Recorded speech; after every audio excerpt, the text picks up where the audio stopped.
ఓం శ్రీ పరమాత్మనే నమః. శ్రీ గురుభ్యో నమః.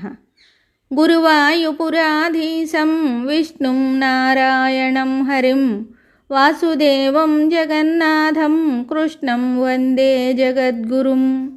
నారాయణ భట్టతిరి కృతం శ్రీమన్నారాయణీయము. 8వ దశకం 3వ శ్లోకము. అస్మాదృశాం పునరహర్ముఖకృత్యతుల్యాం సృష్టిం కరోత్యనుదినం సభవత్ప్రసాదాత్ ప్రాగ్బ్రాహ్మకల్పజనుషాం చ పరాయుషాం తు సుప్తప్రబోధన సమాస్తి తదాపి సృష్టి.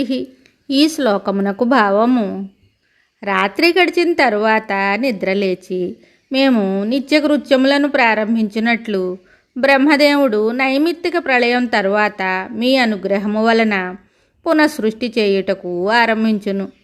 భృగు మహర్షి మొదలైన చిరంజీవులు బ్రహ్మ వలనే నిద్రిస్తారు మరియు మేల్కొంటారు. వారికి పూర్వస్మృతి ఉంటుంది, ఇతర జీవులకు ఆ స్మృతి ఉండదు. మరి ఒక శ్లోకంతో మళ్ళీ కలుద్దాం. శుభం.